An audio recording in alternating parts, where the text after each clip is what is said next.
Hello, welcome to the Crates Motel. My name's Conan, I'm the concierge. Today I'm releasing another drum kit on Bandcamp, Crates Motel Volume 2. Thank you so much for the support on Volume 1. It was unprecedented. I really wasn't expecting that many people to be into it.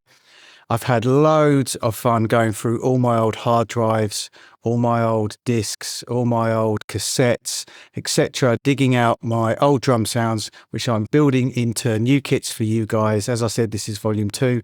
It's out on Bandcamp today. It's going to be 2 of your Earth Pounds, an absolute steal in my opinion. Let's jump in.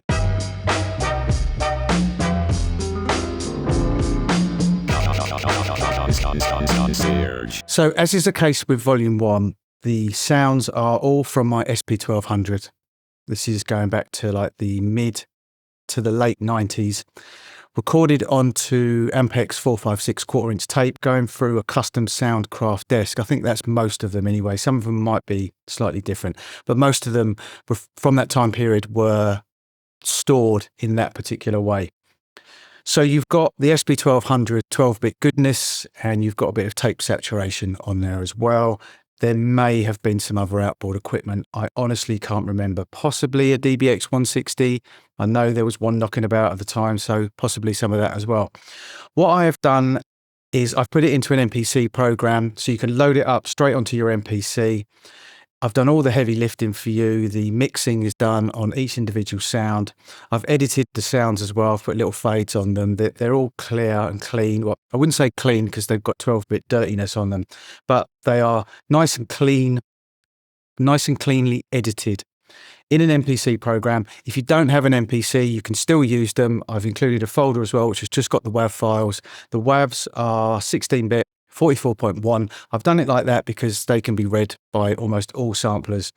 So I just thought I would do it like that, and that's absolutely fine. They were mono samples, but in the editing process, I've converted them to stereo samples. So they are officially stereo, but they're actually mono, if that makes sense. So what I'm going to do is I'm going to go through the sounds, and then we're going to make a quick house beat, and then we're going to make a boom bap beat as well. As is the case with all of my drum kits, they can be used in house music, but they can also be used in hip hop, lo-fi hip hop, etc. And they're always a mixture of drum machines, live drums that I've recorded, and samples that I've chopped up from old funk, disco, jazz, etc. over the years. And it's always a mixture of that. It was weird going through my old kits, and I realized that I'd never really made many kits that were just drum machines or just samples or just live drums, etc. It was always a mixture of all of those together. I don't know if that was a conscious thing that I did. I honestly don't really remember, but it's just how I've always put drum kits together. I am rambling, aren't I? So let's get into the sounds. So there's a bunch of kicks, a bunch of hats, some snares, claps, a few percussion. There's a couple of ride cymbals. So I'll go through them one by one. As I said, I've put channel strip on each sound if you've got them in the MPC. If you're just going to be using the WAVs, they are completely dry. There's nothing on them at all. But in the MPC, I've done a bit of EQ work and a little bit of compression on some of the snares, but the EQ work is done on all of the sounds.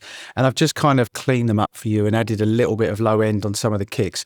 But, you know, you don't have to stick with it like this. You can, you know, do whatever you want with the sounds. But the heavy lifting is done, basically, is what I'm saying. So we'll go through the sounds.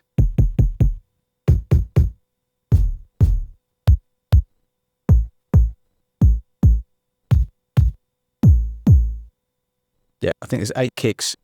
You can hear that 12-bit ring in there. Like I said, a mixture of drum machines and samples of records chopped up. In the hi-hats on bank B, we've got the entire bank's full up, and there's a couple of ride cymbals as well. I think that might actually be off the original SP1200 discs. Sounds familiar. Some 909s in there. Couple of closed things, and the dirtiest ride cymbals you will ever hear. Listen to that. That sounds like 8-bit. That's dirty. Then bank C, some snares, a couple of claps, and that classic house click. I don't even remember what that's from. Maybe an Alesis drum machine. It's certainly been used on a lot of things. Very gritty, very dirty. And like I said, Oh, that's a drum machine. DMX, maybe Lynn. They sound so similar. And they are off disco records or funk records. So there's the sounds, and as I said, they're all mixed for you already. So what we're going to do is, here's a disco loop that I made earlier off some obscure disco record. Okay, and what we're going to do is we are just going to make a quick disco house record using these sounds. I think I'm going to use that. And then after that, I'll do a quick boom bap beat as well, just to show you that you can use this kit for both.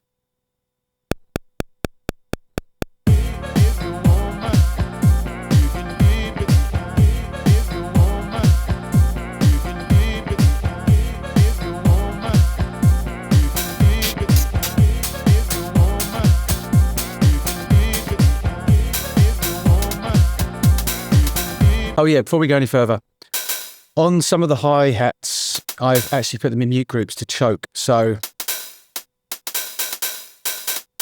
those are choked with each other, as you can hear. Nice classic French disco house type sort of thing, Todd Terry type sort of thing. So let's do something like that on here. I've also got the swing set to 65 as well, because that's just the kind of swing that I put in a lot of my beats. I'm just so used to it like that. And it's the way that I play it in, to be honest. And the way I play it in is how it comes back. It's just from years and years and years of doing it. I did point out the other day, though, that I found that 65 on an MPC 1 and the Live 2 is kind of like 63 on a 2000 XL and the 2500. I can't say for the other MPCs, legacy MPCs at the moment, because I don't have them, but those two I do have. And I found that 65% is a little bit too much on the XL, but it's equal to kind of 63 on the XL is equal to kind of 65 on the MPC 1. So they are slightly different algorithms or different swing ratios.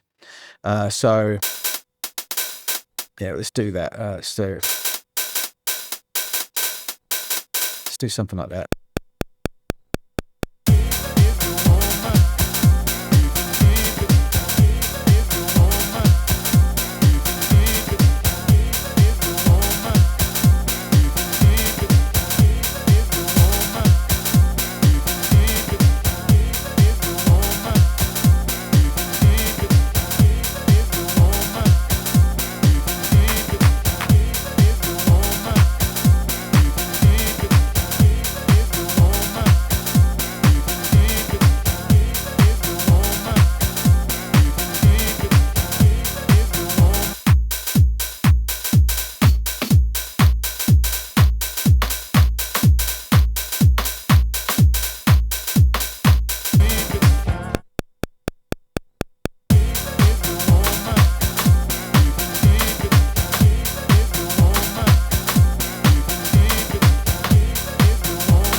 Do you know what? I knew when I was playing that wasn't going to come out right.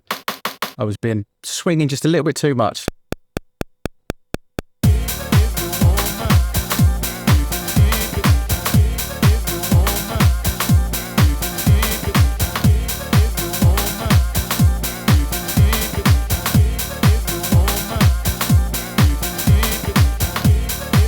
I'm right on the edge sometimes, and if you go too far over, it basically gets quantized into the next part, if you know what I mean, if you understand how quantize works in your MPC. So that's why it did that.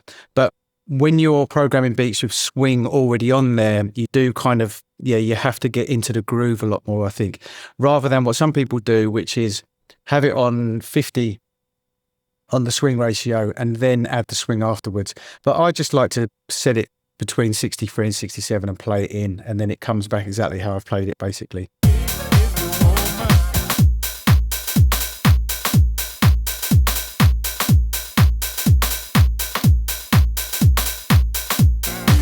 All right, let's just take it to another level a little bit. We're not going to do anything with the drums, but I've set up some nice little effects on the loop. So let's have a little play with that.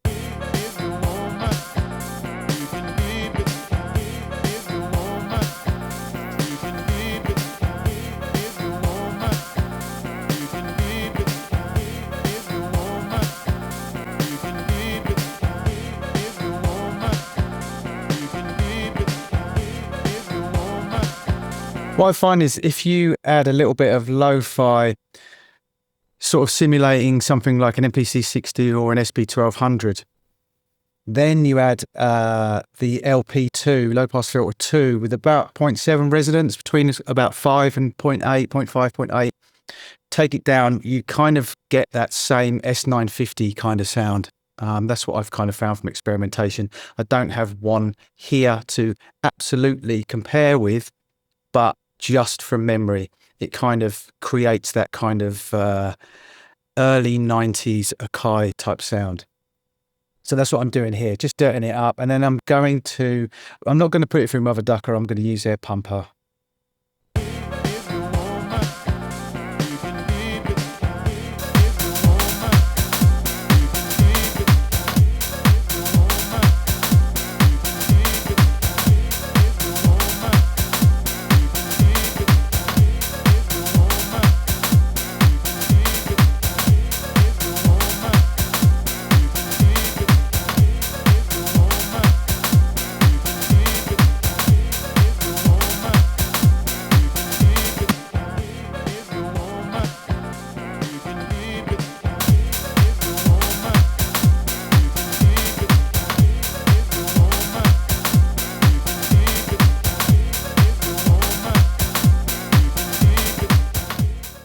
Just for a bit of fun and just to show you how the kit can be used in multiple genres, I'm just going to do a quick boom bap beat.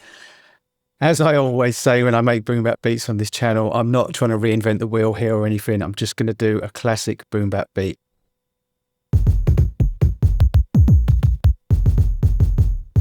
That's kind of a nice kick for boom bap, I think. So let's go for it.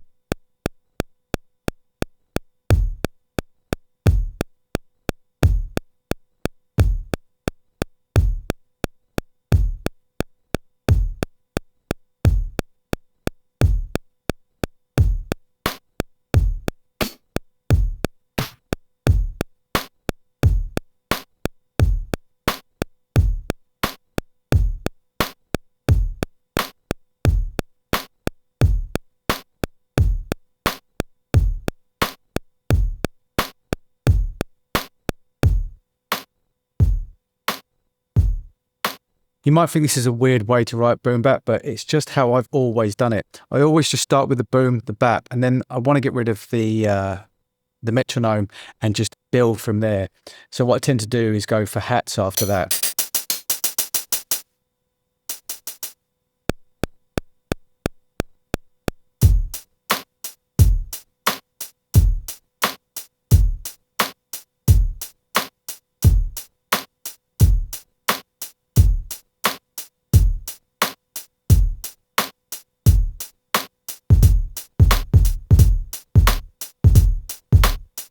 So you can start with that really basic boom bap type beat, can't you? With just boom bap, tit, tit, tit, tit, tit, over the top.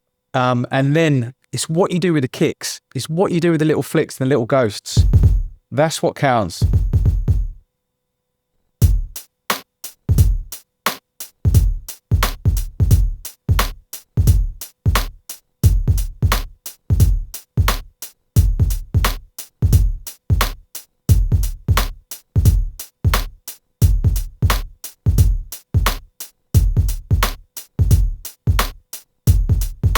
Okay, little trick. I've shown this in a video.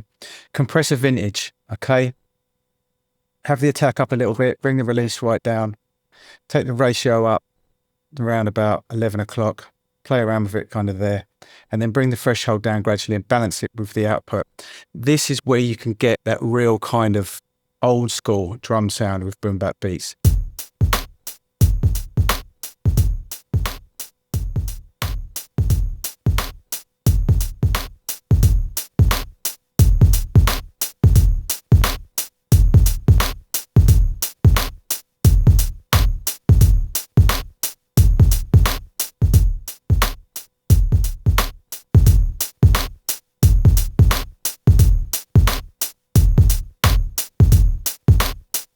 It's a little bit of a mistake in there, but who cares?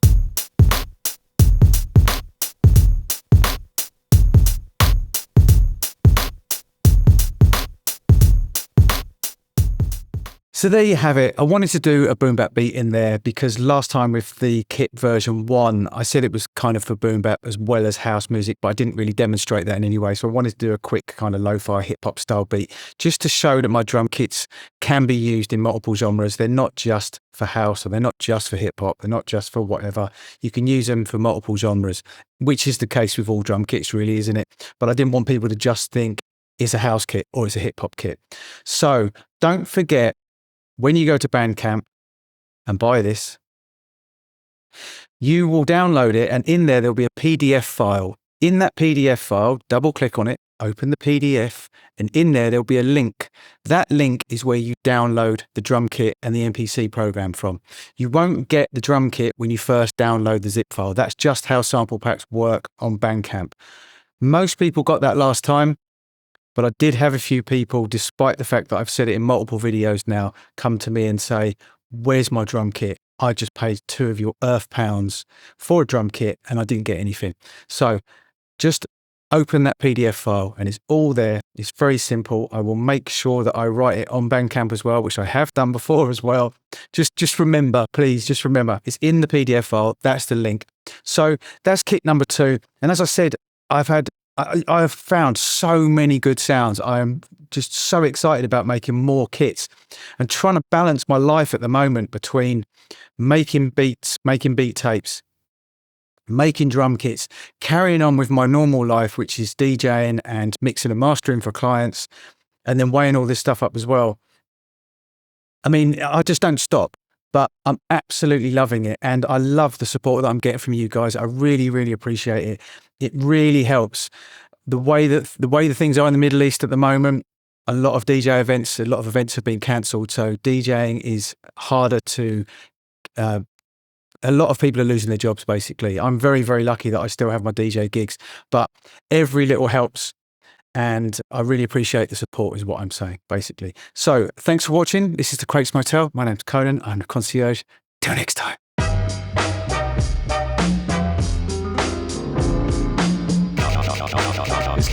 Concierge.